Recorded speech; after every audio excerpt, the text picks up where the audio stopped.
Welcome to the untold echoes of history, where we journey back in time to uncover the stories that shaped our world. This isn't just history, it's a timeless tale of resilience, faith, and redemption.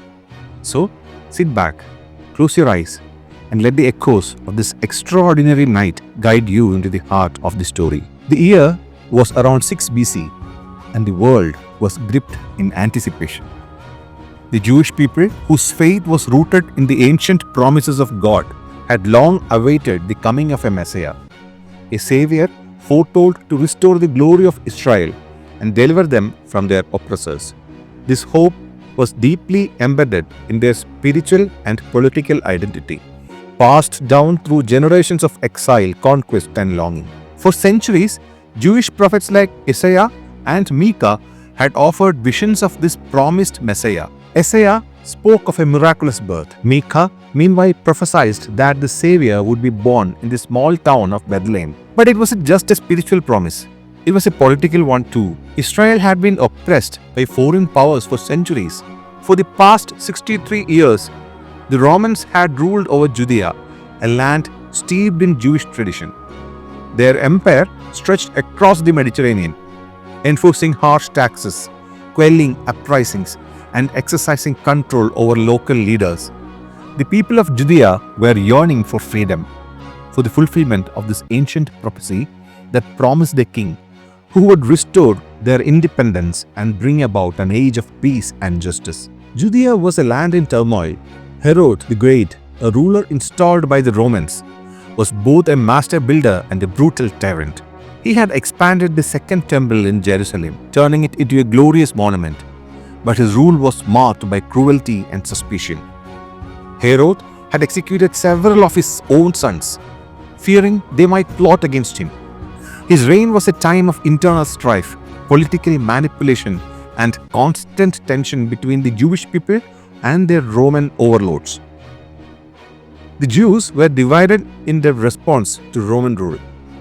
Some were Pharisees, who were the strict adherents of the law, believed in purifying Israel through rigid observances of the Torah and the oral traditions. The other group, the ones who controlled the priesthood, had aligned themselves with the Roman authorities, compromising their faith for political expediency. And the other one, a monastic group, withdrew into the wilderness, hoping for divine intervention rather than political rebellion.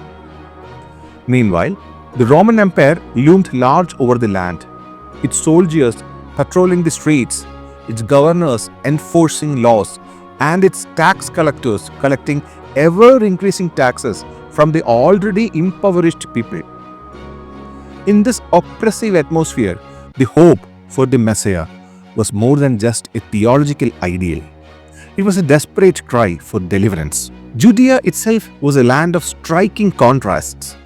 Rugged hills, fertile plains, olive groves, and dusty roads. The small town of Bethlehem, where the Messiah was prophesied to be born, was a humble village just 6 miles south of Jerusalem.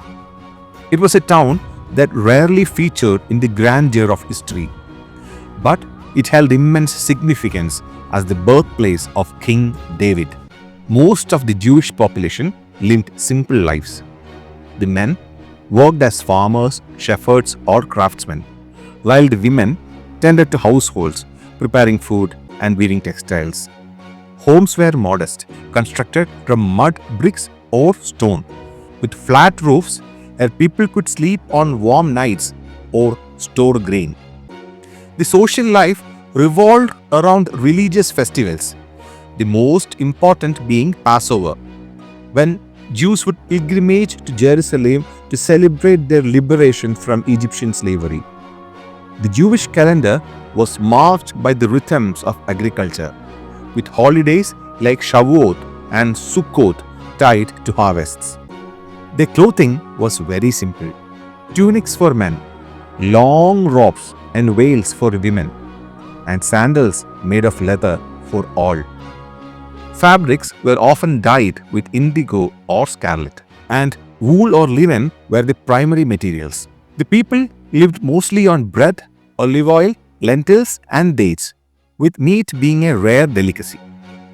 But amid the simplicity of their daily existence, the Jewish people's faith in God remained their anchor, and the promise of the Messiah was a constant source of hope. It was during this period of Roman occupation that an imperial decree came from Caesar Augustus, ordering a census to be taken of the entire Roman world. The decree required all individuals to return to their ancestral towns to register for taxation. For Joseph, a carpenter from Nazareth in Galilee, this meant traveling to Bethlehem, the town of his ancestor King David. He was already engaged to Mary, a young woman from Nazareth who was pregnant with a child. The journey, about 90 miles in total, was not easy, especially for Mary, who was heavily pregnant and facing the difficult conditions of a long journey. The path they took likely wound its way through the Jordan Valley, then south along the rugged hilltops of Judea. It was autumn, and the chill of the evening air must have been biting. They traveled by donkey, with Mary resting when necessary. At times, the road would have been lined with pilgrims, traders, and soldiers, their voices mixing in the air. The landscape was dotted with small villages, and occasionally they would pass other travelers, each on their way to the same town for the census. The journey was not only difficult, it was dangerous. Bandits roamed the isolated roads, and the travelers were vulnerable. The hardship of the trip must have weighed heavily on both Mary and Joseph, but they continued, driven by the necessity of the census and the fulfillment of prophecy. When Joseph and Mary finally arrived in Bethlehem, the small town was overrun with people who had come for the same purpose, the census. Every inn was full, and there was no room for them. Exhausted, Joseph and Mary sought shelter wherever they could find it and were directed to a stable, likely a cave carved into the hillside where animals were kept. It was in this humble setting, surrounded by the sounds of cattle, sheep, and the stench of hay and manure, that Mary gave birth to her son. With no midwife to assist, she wrapped the newborn in swaddling clothes, pieces of cloth tightly bound around the baby to keep him warm and secure. She placed him in a manger, the feeding trough for animals to rest. Despite the simplicity and lowliness of the scene, there was something deeply sacred about it. The King of Kings, the Messiah, prophesied for centuries, had arrived in the most humble of circumstances, affirming his vision to reach the poor, the outcasts, and the marginalized. That night, as Mary and Joseph rested with the newborn child, something extraordinary occurred. In the fields near Bethlehem, shepherds were tending to their flocks. These men, often considered unclean by society, were the first to hear the news. An angel appeared to them, and the glory of the Lord shone around them. The angel said, "Do not be afraid. I bring you good news that will cause great joy for all the people. Today, in the town of David, a Savior has been born to you. He is the Messiah, the Lord." The shepherds, overcome with awe and wonder, rushed to Bethlehem to find the child.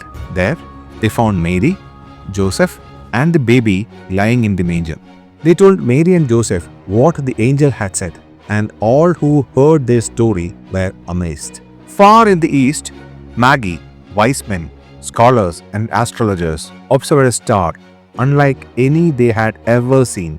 Interpreting it as a sign of the birth of a great king, they embarked on a long and perilous journey, bringing with them gifts fit for a king: gold, symbolizing kingship; frankincense, representing divinity; and myrrh, a gift that foreshadowed the suffering and death that lay ahead. Following the star, they arrived in Jerusalem, inquiring about the location of the newborn king. This stirred fear in King Herod, who, paranoid about any potential rival to his throne, sought to use the Magi for his own purposes. He asked them to return and report the child's location, but the Magi were warned in a dream and returned to their land by another route, avoiding Herod. The birth of Jesus was not just a historical event, it was a divine moment, as many believe. It echoed throughout eternity. In the humble stable of Bethlehem, The world's long-awaited Savior entered into human history. His birth, marked by simplicity, humility, and divine glory, fulfilled ancient prophecies and changed the course of history. What began in the quiet of the night with shepherds and Maggie would one day reach across the globe, transforming lives and cultures. A new chapter in the story of humanity had begun, a story of love, redemption, and hope for all mankind. In that stable, surrounded by animals and the lowliest of the people, the Savior of the world was born. And from that day forward, the world would never be the same.